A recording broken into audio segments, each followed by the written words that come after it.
할렐루야. 주님의 은혜가 오늘도 여러분 삶 가운데 가득하시기를 주의 이름으로 축원을 드립니다. 자, 오늘은 이 참 재미있는 표현과 사건이 하나가 기록이 되어 있습니다.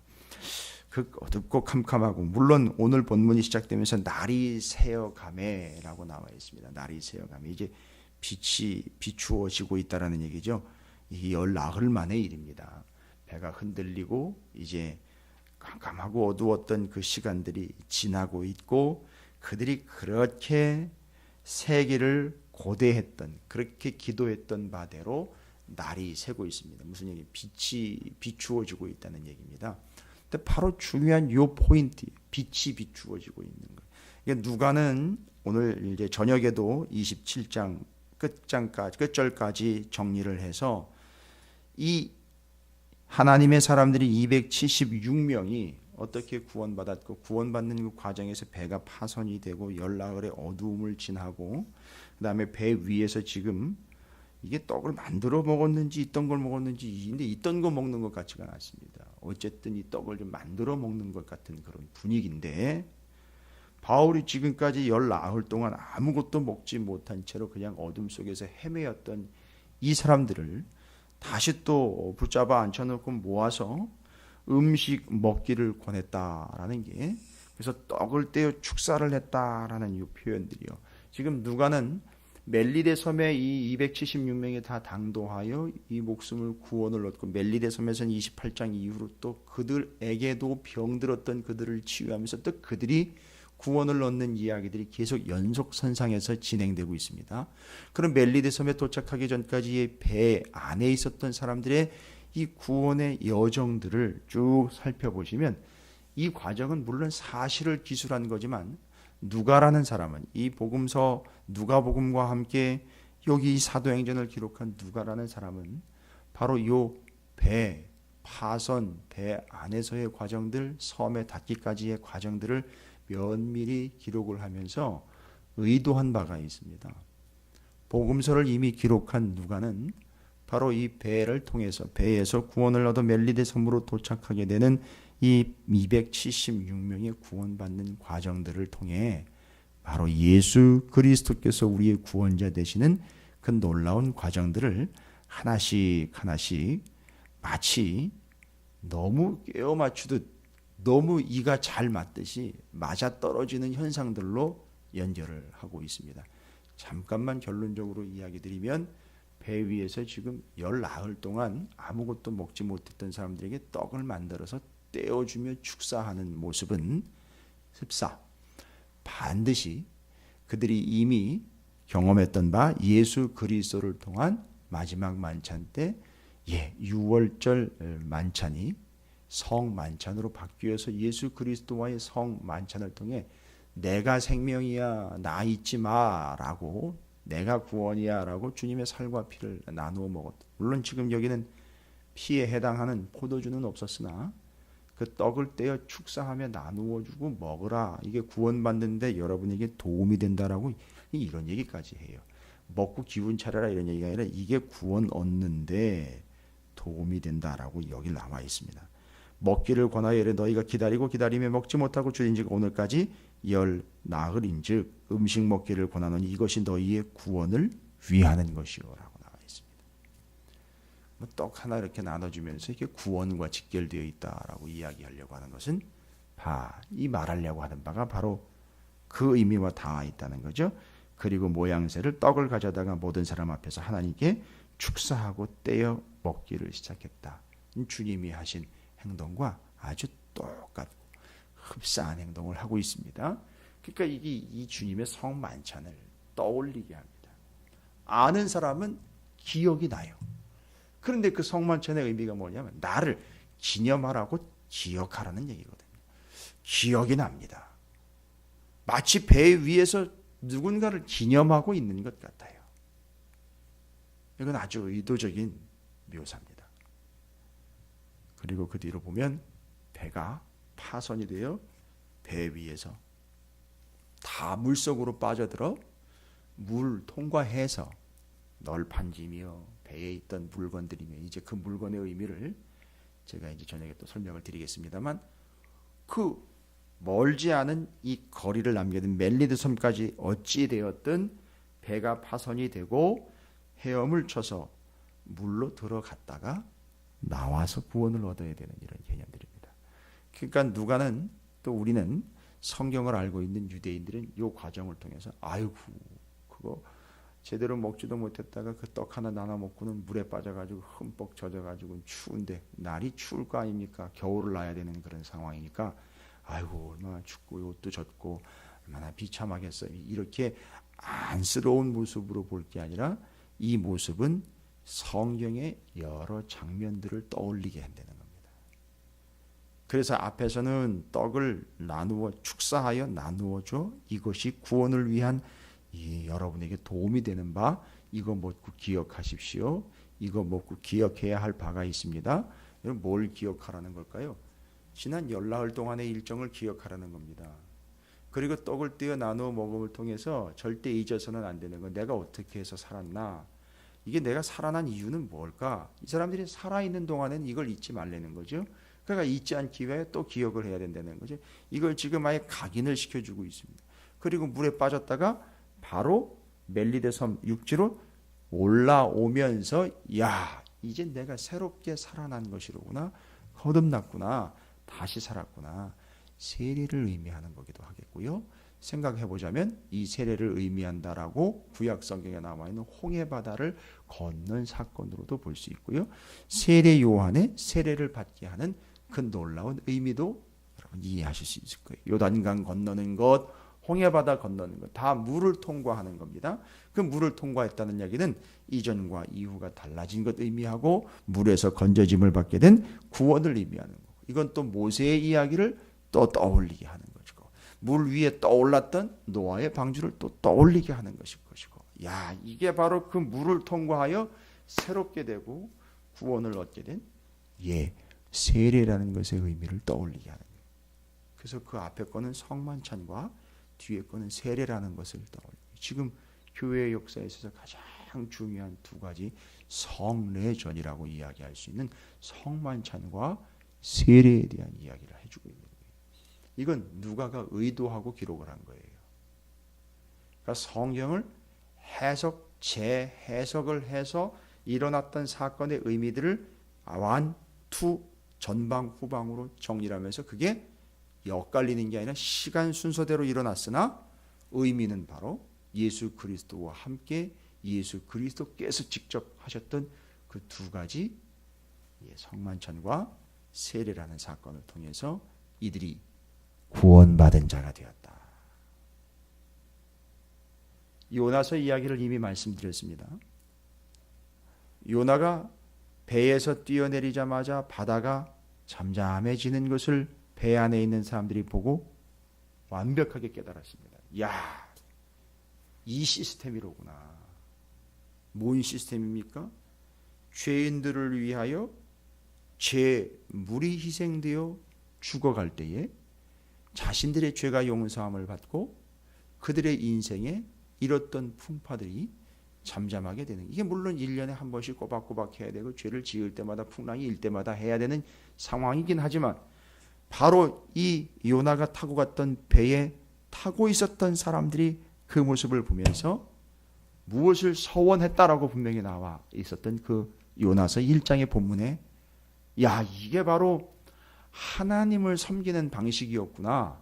그리고 하나님을 믿는 스타일이로구나 하며 그들이 서원했던 것은 바로 여러 번 말씀드렸습니다만 자신들의 구원을 위하여 이 배의 운명을 위하여 하나님을 경외하며 두려워 떨림으로 하나님을 믿는 자의 삶의 항해는 이제 우상에게 절하며 우상에게 제물을 바치며 우상을 섬기며 우상을 두려워하는 삶이 아닌 하나님을 두려워하여 하나님께 제사 드리는 삶으로 살아가는 그 삶을 서원하며 결단하며 앞으로 이 배는 출항이 됐든 입항이 됐든 언제든 하나님 앞에 제사함으로 여기 요나가 그 제물되어 뛰어내린 바로 그 상황들을 날마다 경험하며 자기들 믿고 직접 이제는 자신들이 하나님을 제사하며 예배하는 배가 되겠다. 인생이 되겠다라는 걸 서원했다라는 게 요나서 1장이죠.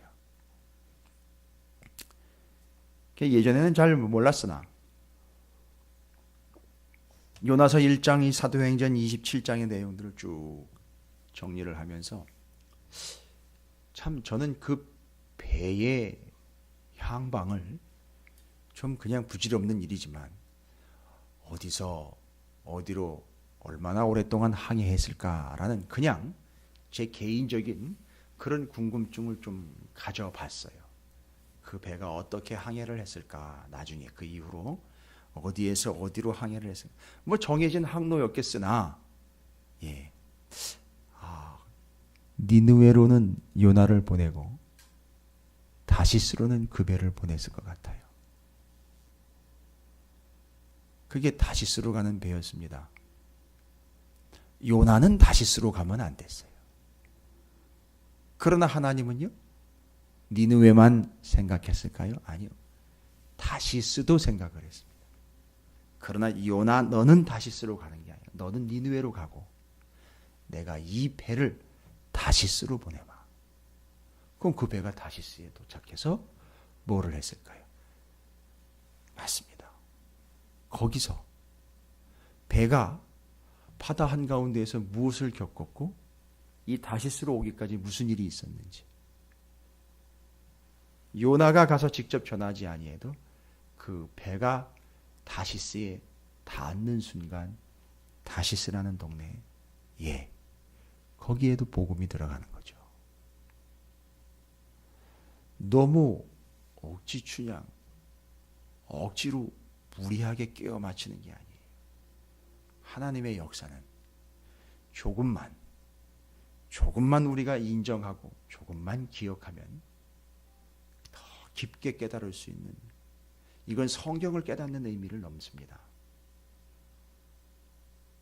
자꾸 그 배가 제 마음 가운데 다시스로 향하던 그 배가 요나가 뛰어내리는 걸 보고 그 경험했던 그 직접 그 배의 선원, 거기 탔던 모든 사람들이 그걸 기억하면서 다시스에 도착하여 무엇을 했을까?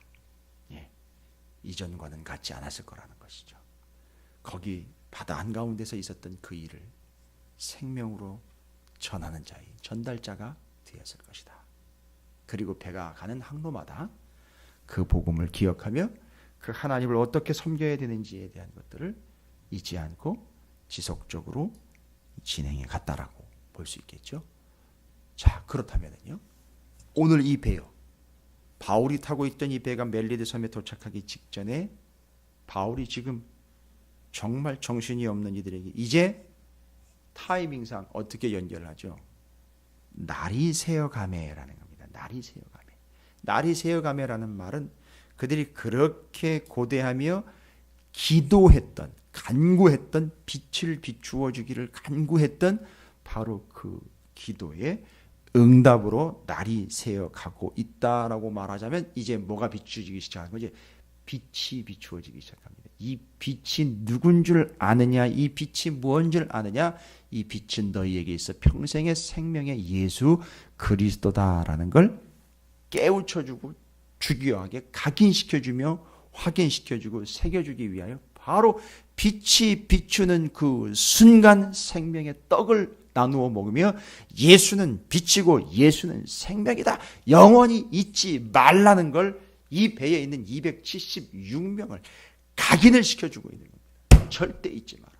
너희들이 어디 가든 언제든 이 빛과 생명의 떡인 예수 그리스도를 잊지 말아라. 놀라운 겁니다, 여러분. 요즘에 이제 가을이 되고 겨울을 눈앞에 두고 있기 때문에 참 시간이 가긴 갑니다. 여름엔 그렇게 더워가지고선 왜 이렇게 덥냐고 틀어라 켜라 뭐 말이 많았지 않습니까? 그런데 이제는 겉에다가 뭘 더 걸칠 걸 챙기면서 겨울을 대비해야 되는 이런 상황까지 오게 되었어요.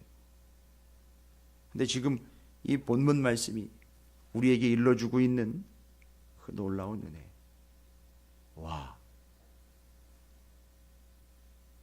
그래서 절기상으로 지금 이제 겨울이 오고 있습니다. 그러다 보니까 마치 다음 항해를 준비하듯 목사님들도 모여서 이런저런 이제 내년도 목회 계획, 또 내년도 무엇을 어떻게 해야 될까를 이렇게 고민하면서 또 목사님들끼리 모여가지고선 세미나도 하고 목회 계획이라는 걸 또 점검해 보기도 합니다. 그게 의미 없는 일이라는 건 아니지만 보시면 야, 이게 어떻게 뭘 우리가 계획하고 어떻게 진행하는 것. 제가 본문 사도행전 여러 번 묵상을 하지만 이 멜리데 섬과 로마로까지 진행되어가는 모든 과정을 이렇게 보면서 야, 이게 바울의 계획이 아닌 하나님의 철저한 계획과 플랜인데 이게 바울이 짰을 리가 없고 바울이 계획했을 리가 없는 이 과정들을 통해서 진정한 목회의 계획은 무엇인가? 그건 하나님께 맡기는 게 진정한 목회 계획이구나 라는 것을 입술로 고백하게 됩니다. 지금 그 과정입니다. 그 모든 과정 중에 바울이 뭘 계획하고 있습니까? 이 배에 타고 있는 이 사람들이 이 험한 시간 따져보십시오. 예, 그 험난한 열 나흘 동안의 그 비참했던 시간들을 내가 얼마나 고생했는지를 잊지 말라는 게 아닙니다. 그 비치며 생명의 떡인 예수 그리스도를 잊지 말라고 이야기하는 거죠. 그럼 이런 의문이 생겼어요. 제가 이 본문을 연구를 하면서 아니 그러면 왜 이제 와가지고선 이제 조금 여유가 있다. 아무리 조금 이제 의도한 바가 있지만 힘들 때는 중간중간에 너무너무 힘들 때가 많았을 텐데 왜 그때 먹을 걸 주면서 기운을 차리도록 북돋아 주지 않고 어차피 생명의 양식이라고 이야기하면서 나눠주면 그만일 텐데 그 어렵고 힘들 때 배가 얼마나 고팠겠습니까? 왜 그때 안 나눠주고 지금 와가지고 이렇게 조금 뭐랄까요? 이제 조금 숨통이 트인다고 얘기할까요? 이제 여유가 좀 있어요. 물론 의도하는 바는 명확해요. 이건 이제 기록된 바를 나중에 이제 정리를 해보면 날이 새기 시작하면 빛이 비추어지고 그 빛과 연결이 돼서 생명의 떡인 예수 그리스도가 완벽하게 한 세트로 연결이 돼요. 그럼 절대 잊지 못합니다. 그 빛과 떡인 생명의 양식이 예수 그리스도를 절대 잊을 리 없습니다. 270년이면 절대 못 잊습니다. 그게 예수라는 거예요. 인정하든 인정하지 않든 잊지는 못할 거예요. 바울이요 그냥 대충 밥이나 먹읍시다. 배고프지 밥이나 한 끼 합시다. 이런 얘기가 아니거든요. 이 얘기는. 예수를 잊지 않도록 하기 위한 철저한 시스템이었거든요.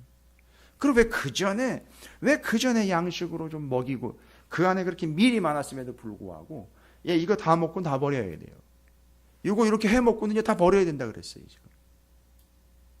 왜 그 전에 좀 먹고 기운 차리게 해주고 다시 기운 내서 어쨌든 어둡지만 힘들지만 갑시다 이렇게 격려해 주는 용어로 사용하지 않았을까요? 예, 성경을 알다면요. 지나간 성경의 역사들과 스케줄, 지나간 성경의 증거들과 역사들을 우리가 이미 알고 있는 바들이에요. 지금까지는 열나흘 동안 그 어둡고 캄캄했던 배고랐던 시절, 먹지도 못하고 지내왔던 그 지난 시절이요. 여러분 어떻게 살았습니까? 먹지도 못하고. 바울이 그 전에 무엇을 했습니까? 그 열나흘 동안의 사건이 일어나는 그 깜깜하고 어두운 데서 바울이 왜 밥 지어 먹일 생각, 빵 만들어 먹을 생각을 못했을까요? 아니요. 그 기간은 빵을 만들어 먹는 기간이 아니라 그 기간은 굶주림의 시간입니다. 배고픔의 시간이에요. 어두움의 시간입니다. 고통의 시간이에요. 이미 이스라엘의 역사 안에서 왜 하나님은 하나님의 백성들을 굶주리게 하셨는지에 대한 이야기를 알고 있습니다. 사람이 떡으로만 살 것이 아니에요. 하나님의 말씀으로 살 것이다. 그러니까 지금 지나간 열나흘 동안의 일정은요. 양식이 아닌 말씀으로 살아왔던 여정을 정확하게 경험을 한 겁니다. 사람이 떡으로만이 아닌 하나님의 말씀. 그러니까 지나간 열나흘 동안은 정확하고 명확하게 설명을 하면 이 배에 있던 사람들은요. 먹을 것 못 먹고 오직 뭐로만 연명한 거죠? 하나님의 말씀으로만 산 거예요. 여러분 놀랍지 않습니까? 이건 꿰어 맞추고 이건 꿈보다 해몽이 아닌 이야기, 실질적인 성경의 이야기입니다. 열나흘 동안 맞습니다. 떡으로만이 아닌 하나님의 입에서 나오는 말씀으로 살았던 지난 14일의 일정이었어요. 그리고 이제 떡을 해 먹이면서 빛이 비추어지면서 이게 생명인 예수 그리스도라는 걸 이야기하는 거예요. 그러면 앞에 말씀으로 살아왔다는 이야기는요, 똑같은 얘기입니다. 그 말씀으로 오신 분이 예수 그리스도예요. 그러면 앞에 말씀으로 살았던 열 나흘이었던 빛이 비추어지며 생명의 떡을 축사하여 나누어 먹었던 지금이면 오직 예수로 산다라는 것이 일맥상통 정리 끝나는 겁니다. 그러니까 이 배에 있었던 사람들은 풍랑에 휩싸이며 풍랑에 엄청 시달렸던 삶이 아니라 이 풍랑 속에서 오직 예수, 곧 말씀과 빛과 생명의 양식인 예수 그리스도로 연명했던 것들을 잊지 않고 기억해내는 겁니다. 이게 이 배에 있었던 사람들은 오직 예수로 사는 사람들이에요. 바울은 이걸 잘 정리했고 누가는 그걸 더 정확하게 틀로서 말씀으로서 이렇게 기록하여 정리를 했습니다. 그리고 거기에서 정확하게 이 의미를 누가복음 21장에도 누가가 표현한 바예요. 우리의 머리카락까지 머리털까지 세시는 바 되시는 하나님 아버지께서 우리를 보호하신다라는 표현을 그대로 인용을 하고 있어요. 이게 예수 그리스도의 표현입니다. 음식 먹기를 권하노니 이것이 너희의 구원을 위하는 것이여 너희 중 머리카락 하나도 잃을 자가 없으리라 하고 너희는 구원받았다. 이런 얘기예요. 뭐 때문이죠? 열나흘 동안은 말씀으로. 지금 날이 밝아오매 생명의 떡인 예수 그리스도, 빛이신 예수 그리스도가 너희에게 비춰주고 너희 몸에 들어가므로 너희는 예수로 살게 되었다. 굶주림의 때에는요, 사람의 떡으로만이 아닌 양식인 하나님의 말씀으로 살아왔다. 그리고 그 말씀으로 오신 예수 그리스도로 인하여 구원을 얻게 되었다.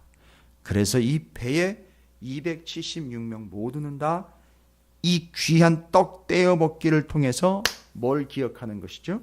오직 예수께 생명이 있다. 예수님 때문에 살았구나.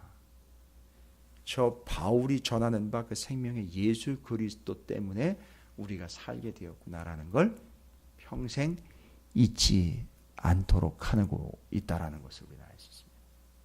여러분, 잊지 마십시오. 우리가 타고 있는 배가 좌초 직전에 외부의 공격, 내부의 공격으로 위험천만한 상황이 닥칠 수도 있습니다.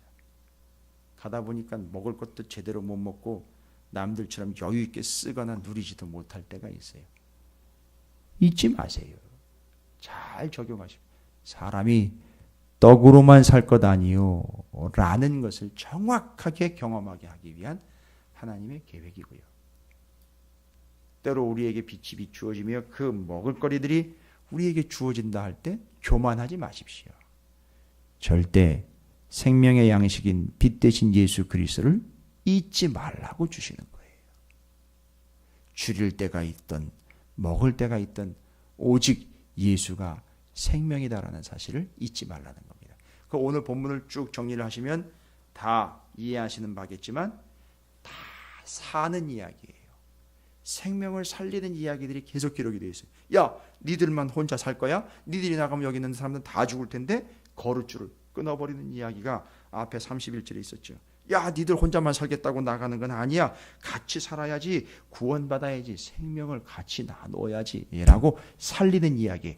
끊었는데 살리는 이야기. 거룻배 비상 탈출을 위하여 매달아 놓은 배를 오히려 끊어버림으로 인하여 같이 살게 되는 이야기. 여러분, 다 사는 이야기. 여기 어느 누구도 죽이는 이야기, 죽이려고 하는 이야기가 기록된 게 아니라 배 안에 있는 모든 이들을 다 살리려고 한다는 것이죠. 열나흘 동안 굶은 것도요, 굶은 게 아니라 말씀으로 살아낸 걸 이야기하는 거예요. 날이 밝으니까 빛이 비추어져 사는 거죠. 그때 떡을 나누어 축사하면서 먹이라고 준 것, 이게 예수를 먹고 살라고 주는, 다 사는 얘기예요. 34절에 이것 좀 먹고 구원의 도움을 얻으라 라고 떡 나눠주는 이유도 먹고 살으라고 주는 거예요. 우리 중 하나도 머리카락 하나 상하는 자 없을 것이다. 한 사람도 죽는 사람 없을 것이다. 다 살 것이다. 맨날 사는 얘기예요. 산다는 얘기. 우리는 습관적으로 죽겠네가 습관이 되어 있지만, 그러나 성경에는 산다는 이야기만 기록이 되어 있어요. 이유는요, 바울 때문도 아니에요. 선장 선주 때문도 아니고 백부장 때문도 아니고 거기 살아남아있는 276명 때문도 아니에요. 오직 예수 때문에 산다라는 겁니다. 뭘 붙잡아야 되겠습니까? 뭘 의지해야 되겠습니까? 뭐만 바라봐야 되겠습니까? 오직 예수를 통해서 삶이 이루어지고 있는 거죠.